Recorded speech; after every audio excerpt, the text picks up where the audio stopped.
Bonjour à toutes et à tous, j'espère que vous allez bien, très bien, car c'est Nasvap pour une nouvelle vidéo. Et là, nous allons tester ensemble un atomisateur reconstructible de chez Geekvape, alias le Zeus. Nom de Zeus, nom de Zeus. Vous voyez, franchement, ça me fait penser à la marque Versace. Vous connaissez Versace, la classe. Quand j'étais plus jeune, c'était la classe de porter du Versace, des trucs comme ça, des marques de luxe. Donc le Zeus dans la mythologie grecque. Ah, espèce de mytho, va. T'es un mytho. Non, je ne suis pas un mythomane. Je parlais de la mythologie grecque où Zeus était le dieu des dieux, quoi. Dans les polythéistes et tout ça, donc ça remonte très loin. C'est un superbe atomiseur, franchement reconstructible, coup de cœur, quoi. Il est clairement orienté aérien et saveur, quoi. Donc là, je suis à 46 watts. Donc j'ai mis dedans un petit fils de Clapton. Si vous voulez voir le montage et en gros plan serré, tout ça, mettez un pouce bleu. Mettez un pouce bleu, voilà. Merci, merci beaucoup. Et voici le Zeus de Geekvape qui a tant fait parler de lui ces derniers temps. Et vous voyez là, ça fait vraiment penser à la marque Versace, la marque de luxe Versace pour ceux qui connaissent. Donc voilà, une jolie boîte en cristal, non je rigole, en plastique, avec un scratch d'authentification au dos. Et ici des sortes d'autocollants qu'on peut pas décoller et recoller, quoi.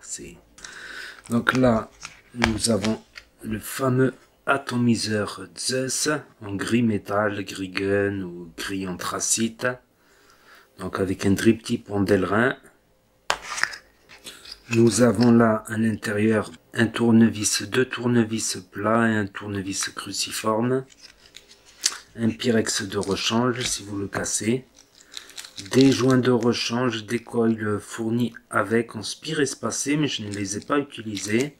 Un adaptateur type 510, deux drip type, et en dessous la notice d'utilisation, une carte de warning. Et là nous avons les différents modèles possibles, enfin les différents coloris, bleu, noir, gris foncé, gris clair. Là nous avons un drip type en Delrin. Mais nous pouvons y mettre un adaptateur type 510 vers le bas, comme ça. Et ensuite, nous pouvons y mettre son petit drip type 510 habituel. Bon, là, ça fait un peu petit, quoi. Pour l'enlever, l'adaptateur, il suffit d'appuyer comme ça, ici. Ce qui est difficile à enlever, cet adaptateur, mais ça va. Là, nous avons un autre drip type 510 qui fait gros, mais finalement, le diamètre au milieu, il n'est pas si gros. Et là, nous avons un autre drip type. Et franchement, je préfère, on va prendre celui-là de drip type. Mais au look, franchement, je préfère de celui-là. Donc, je fais un petit effort pour vaper pour celui-là. Parce que là, le look comme ça, ça fait classe de chez classe, quoi. En Versace, maintenant, on vape du Versace, la classe. Donc avec des gravures à l'arrière, pin 510, donc avec des airflows réglables, deux airflows, double airflow. Donc voilà, il y a un cran, quoi, on peut pas les tourner plus loin. Voilà, le système d'ouverture, il est super, franchement, parce qu'il n'y a qu'un quart de tour à faire, et on ouvre, on n'a pas besoin de diviser 10 ans. Mais néanmoins, j'aurais bien aimé un système comme ça. Parce qu'on est dans la rue, qu'on a une main avec la bouteille, l'autre, tac, on remplit, on met la bouteille dans sa poche et on referme. Bon, c'est rien, ce système de remplissage, il est déjà très bien. Et vu la qualité de la vape que m'a procuré cet atomiseur, voilà, c'est pas un gros défaut, quoi. On va le démonter entièrement. La bague d'airflow, elle peut s'enlever là, pour changer les joints. Et là, nous voyons justement le petit truc qui va bloquer l'airflow, qui va l'empêcher de tourner dans le vide. Et là, pour le système d'ouverture, voilà, il y a deux petites pattes là, donc il faut bien les mettre en face. Et on tourne d'un quart et on retourne d'un quart. Donc moi, ça me dérange pas à la maison, ça me dérange pas du tout, vu la qualité de la vape. Donc là, on ouvre et on arrive au plateau qu'on va voir après.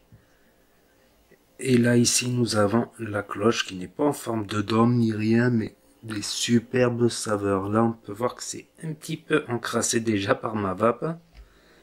Et pour enlever, il faut tenir là par le Pyrex et dévisser. Mais ce fut dur tout à l'heure parce que j'avais trop vissé pendant que je vapais. Et j'ai eu des difficultés à l'enlever, quoi. Ça, c'est pour le nettoyage intégral, donc dévisser ou pour changer le Pyrex. La cloche, par contre, elle sera solidaire. Là, il y a les joints de chaque côté. Là, il y a la petite cage. Et là, nous avons le plateau. J'ai déjà mis un coil. Donc, ce coil, c'est un fuse de Clapton. Double 26 GA enrobé d'un 38 GA, quelque chose comme ça. C'est style un coil proche de celui du Serpent RDTA. Et là, nous pouvons voir au fond la cuve, là où va plonger les cotons. Donc, les cotons, ils vont plonger là. Donc voilà, faut le couper à la bonne hauteur, quoi. Ne pas couper trop court, histoire que le col ne touche pas, qu'il fasse pas court-circuit. Mais couper au fur et à mesure jusqu'à avoir la bonne hauteur. Donc les airflows, ben, ils arrivent par le haut, là, par les trous ici. Donc dans chaque trou, ils arrivent par là. Et une partie ben, ira directement dans le coil et l'autre partie, elle ira par le dessous pour venir taper le coil par en dessous. Donc c'est un nouveau système. Voilà, pour dévisser les coils, ben, on dévisse ici et là.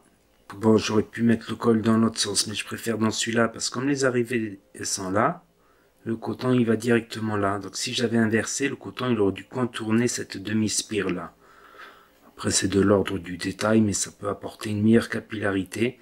Donc voilà, petit plateau postless, middle coil, parce qu'il y a les top coils, les coils en bas, qui fait 25 mm de diamètre et une contenance de 4 ml. Bon voilà, vous mettez le coil, vous vissez, vous redécoupez un peu jusqu'à atteindre la bonne distance. Donc le coil là, il m'est indiqué à 0,32. Donc je vais faire un petit dry burn dessus, vous allez voir une petite fumée s'échapper. Saleté les résidus. Et là il commence à chauffer. Donc là on va passer l'étape du rodage. Je resserre les spires pour enlever un peu quelques...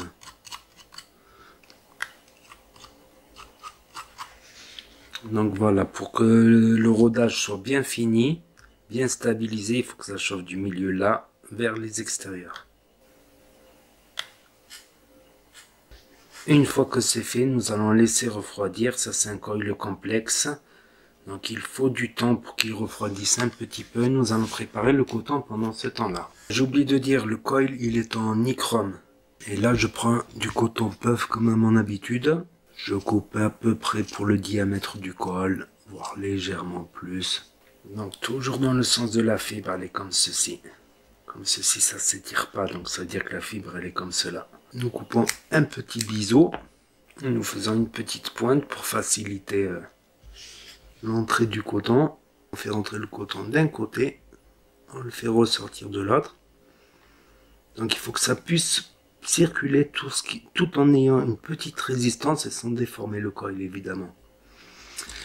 Ensuite nous coupons le surplus.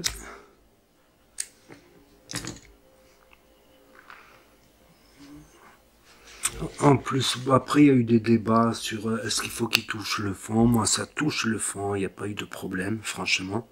Un peu plus que le diamètre du coil, ça ira. Là, je vais faire un peu d'aération pour tenter d'avoir une meilleure capillarité encore. Donc je viens aérer mon coton de chaque côté. Et j'enlève les peluches.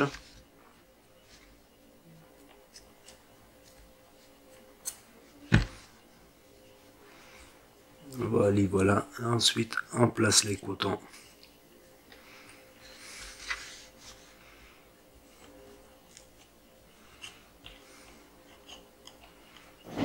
Là, on peut même le relever un petit peu. Je préfère relever un petit peu que le coton ne descende pas d'un coup brut, quoi.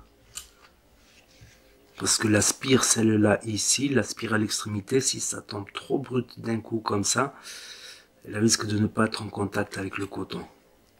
Donc voilà, j'ai oublié d'appuyer sur record pendant que j'étais en train d'imbiber le coton de jus avec du Liberty Juice qui est mon juice du moment, c'est mon all day en ce moment quoi, un flan de queso quoi. Donc voilà, quand les cotons sont bien dans les rigoles, tout ça, ben, on peut fermer. Voilà. Et regardez, vous voyez à l'intérieur, il y a les deux encoches, ils vont se mettre là-dedans. Donc on peut le mettre soit dans ce sens, soit dans l'autre sens. Ça a une importance certes visuelle, mais une importance, vous allez le voir en revissant. Hop, hop, et voilà.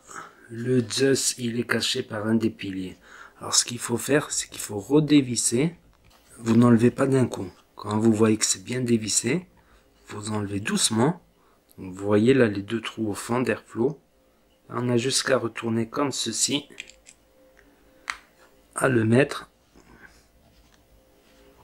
et à le revisser. Et là le Zeus il apparaît au milieu. Le voici, le voilà, enfin monté, tout prêt, bien rempli et tout, avec un superbe jus dedans. Justement, là j'ai mis le Liberty Juice et j'ai mis encore un jus encore plus sucré que le Liberty Juice, quoi. De ma propre recette, quoi. Franchement, au top. C'est un coup de cœur, quoi. Donc, zéro fuite, les saveurs, elles sont excellentes. Selon le coil qu'on met, un petit Italien ou un petit Fuse Clapton, je pense même qu'on peut mettre un bon Cantal, évaporé à 25 watts dessus, en fermant un peu les airflows. Je vais le tester peut-être en partie 2, cette configuration pour les débutants. Donc, il a tout pour lui, quoi. C'est le Versace de la vape, quoi. Le Versace, il est trop, je le trouve trop beau. Voilà, aucune fuite, excellente saveur, excellente vapeur. Bon, c'est 46 watts, quoi. C'est pas la vape à 180 watts de gros brun, non. Mais niveau saveur, il est top. Je peux même tester des jus là-dessus sans problème, quoi. Donc, aucune fuite, garantie zéro fuite. Donc, souvent, je le prends pour sortir. Là, je l'ai mis avec la Capo eJoy avec un gris anthracite. Je trouve que le kit, il est superbe. Mais le coil un peu diesel, quoi. Ça va bien, une grosse vapeur avec d'énormes saveurs. Surtout si tu mets un gourmand. Les gourmands, ils ressortent bien à haut wattage, je trouve. Par exemple, le Liberty Juice en MTL, je le trouve moyen, quoi. Je trouve qu'il ressort mieux le côté sucré, gourmand là-dessus, quoi. Largement, quoi. Donc bon, ça c'est une petite recette à part, quoi. Un peu plus sucré encore, quoi. Du point de vue look, je préfère avec le petit drip tip comme ça. Donc, on va voir s'il a des inconvénients, s'il a des défauts, cet atomiseur RTA. Eh ben oui, il a un défaut. Il a un défaut, c'est que comme on en parlait avec Cosmos Asa, c'est un top airflow. S'il ne fuit pas, c'est qu'il peut envoyer des projections. D'ailleurs, je l'ai remarqué lors de mon premier montage. Moi, j'ai mis le fuse, donc j'ai commencé bas. J'ai commencé à 20 euros, le temps que la résistance elle se fasse un petit peu sur le coton imbibé et tout. J'ai commencé à 20, 25, après je suis monté à 30 et ça m'envoyait plein de projections en bouche, quoi. Comme le Cubis Pro, comme le Litch Elif. Mais une fois arrivé à 35, 40, 45, plus aucune projection. Donc en fait c'est une sorte d'atomiseur où il faut vaper directement en bon wattage, quoi. Si on est en dessous du wattage préconisé, c'est projection assurée, quoi. Donc aussi, si on fait mal le cotonnage aussi, c'est-à-dire que si on cotonne pas assez, s'il n'y a pas assez de coton, ben ça va faire des projections à n'importe quel wattage. Donc ça, c'est un défaut. Et bon, si on réalise bien le cotonnage, le coil, il n'y a pas de souci dessus, quoi. Personnellement, il y a eu des débats, coton jusqu'au fond, pas coton jusqu'au fond. Moi, j'ai mis les cotons jusqu'au fond, j'ai bien coilé, j'ai bien rodé, j'ai bien tout fait. Aucun souci de capillarité. les tanks, je les finis un par un. En fait, dès que je commence à vaper là-dessus, je ne le lâche plus, tank après tank, quoi. J'ai passé des journées à vaper dessus, franchement, et les tanks qui se sont enchaînés, quoi. Par contre, ouais, un défaut, c'est qu'il consomme beaucoup. Selon la résistance aussi, bon, moi j'ai mis une résistance là en 0,35. Mais bon, peut-être qu'il consommera un peu moins si vous mettez une résistance en 0,8, 1 ohm, en Cantal, peut-être. Je vois mes fioles de liquide qui font des... C'est-à-dire que dans la journée, franchement, en l'utilisant tout seul dans la journée, les 20-25 ml, ils peuvent partir facilement. Donc, bon, si on se met en bail, ça va, quoi. Plus on ouvre les airflow, meilleur sont les saveurs, je trouve.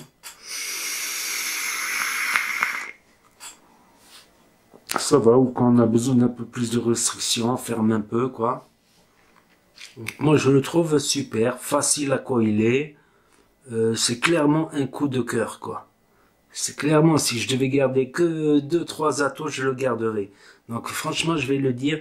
Aussi, un avantage aussi qu'il a, c'est que il est pas cher, quoi. Je sais plus combien il est dans les shops, environ 20, 30, 35 euros, quelque chose comme ça, quoi.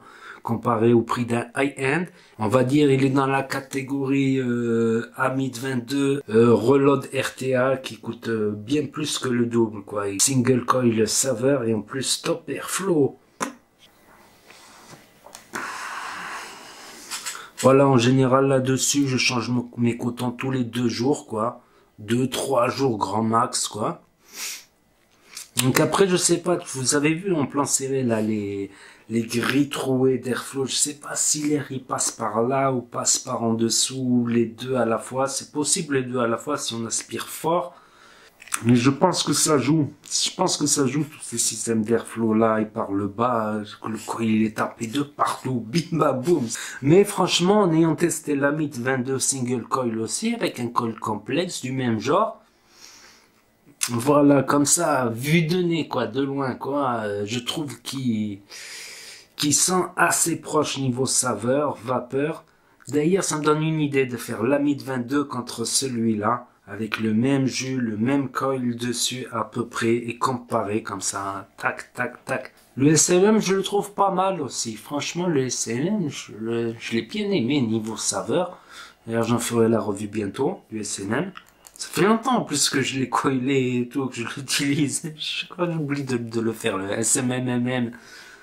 Donc n'hésitez pas à vous abonner pour suivre mes prochaines vidéos. N'oubliez pas de mettre un pouce bleu, des commentaires, j'y répondrai et à partager la vidéo. Et je vous dis à très bientôt les potos pour de nouvelles vidéos, revues et tutos. C'était Nasvap pour vous servir et pour faire des revues, tutos, astuces. Et mais n'oubliez pas que si le courant passe, ça va peu bien.